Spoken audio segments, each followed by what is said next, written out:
بسم اللہ الرحمن الرحیم۔ حوض کوثر۔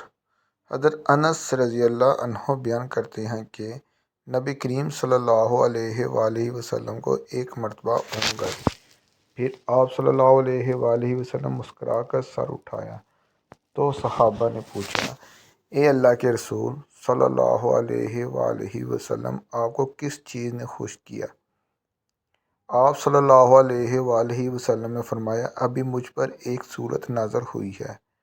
پھر آپ صلی اللہ علیہ وآلہ وسلم نے انہیں سورۃ کوثر کی تلاوت کر کے فرمایا، جانتے ہو کوثر کیا ہے؟ صحابہ نے عرض کیا کہ اللہ اور اس کا رسول ہی بہتر جانتے ہیں۔ نبی کریم صلی اللہ علیہ وآلہ وسلم نے فرمایا، کوثر جنت کی ایک نہر ہے جو اللہ تعالیٰ نے مجھے عنایت فرمائی ہے۔ اس کے پاس بڑی خیر و برکت ہے۔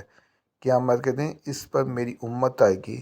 اس نہر کے پیالے آسمان کے تاروں کی طرح بے شمار ہیں۔ میرے بعض امتی اس سے روک دیے جائیں گے۔ میں کہوں گا، اے میرے رب، یہ تو میرے امتی ہیں۔ جواب ملے گا، آپ کو معلوم نہیں کہ آپ صلی اللہ علیہ وآلہ وسلم کے بعد انہوں نے آپ کے دین میں کیا کیا نئی باتیں ایجاد کر لی تھیں۔ مسلم۔ ویسے تو ہر امتی انشاءاللہ حوض کوثر سے سراب ہوگا، لیکن کچھ خوش نصیب اور سعادت مند حضرات ایسے ہوں گے جن کو سب سے پہلے سراب ہونے کا اعزاز ملے گا۔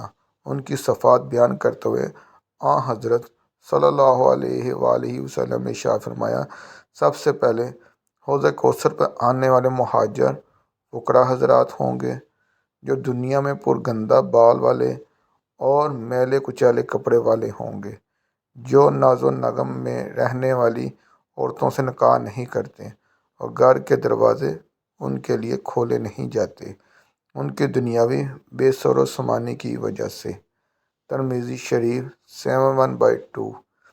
ان کی بے بسی دیکھ کر کوئی ناز و نم میں پلنے والی عورت ان سے نکاح کرنے پر تیار نہ ہوگی، اور اگر وہ کسی کے دروازے پر جائیں گے تو ان کے لیے لوگ دروازہ کھولنا بھی پسند نہ کریں گے۔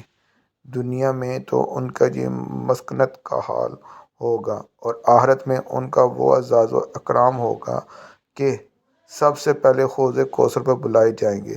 ذالک فضل اللہ یؤتیہ من یشاء۔ یہ عاجزی اور مسکنت قرب خدا بندی کا ذریعہ ہے۔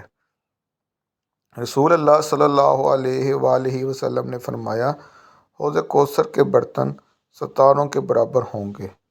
اس سے جو بھی انسان ایک گھونٹ پی لے گا تو وہ ہمیشہ کے لیے اس کی پیاس بجھ جائے گی۔ رسول اللہ صلی اللہ علیہ وآلہ وسلم نے فرمایا، کوثر جنت میں ایک نہر ہے جس کی دونوں کنارے سونے کے ہیں اور وہ موتی یا قوت پر بہتی ہے۔ اس کی مٹی مشک سے زیادہ خوشبودار، اس کا پانی شہد سے زیادہ میٹھا اور برف سے زیادہ سفید ہے۔ حضرت سیدنا ابو بکر صدیق رضی اللہ عنہ کو غار ثور میں جب سخت پیاس لگی تو حضور نبی کریم صلی اللہ علیہ وآلہ وسلم نے فرمایا، غار کے اندر تک جاؤ اور پانی پی آؤ۔ حضرت ابو بکر صدیق رضی اللہ عنہ غار کے اندر گئے اور دودھ سے زیادہ سفید، شہد سے زیادہ میٹھا اور مشک سے زیادہ خوشبودار پانی پی کر آئے۔ آپ صلی اللہ علیہ وآلہ وسلم نے فرمایا، اے ابو بکر صدیق رضی اللہ تعالیٰ عنہ، کیا تمہیں بشارت نہ دوں؟ حضرت ابو بکر صدیق رضی اللہ عنہ نے عرض کی، اللہ تعالیٰ یا رسول اللہ صلی اللہ علیہ وآلہ وسلم، کیوں نہیں؟ فرمایا، اللہ تعالیٰ نے جتنی نہروں کی نگران فرشتے سے فرمایا کہ جنت الفردوس سے لے کر غار ثور تک نہر بنا دو تاکہ ابو بکر سراب ہو جائیں۔ میں نے عرض کیا، کیا اللہ کے ہاں میری اتنی قدر و منزلت ہے؟ آپ صلی اللہ علیہ وآلہ وسلم نے فرمایا، ہاں، اس سے بھی زیادہ ہے، اور مجھے قسم ہے اس خدا کی، تم سے بعض حسد رکھنے والا جنت میں نہ جائے گا، خواہ وہ 70 انبیاء کی اعمال صالحہ کا حامل کیوں نہ ہو۔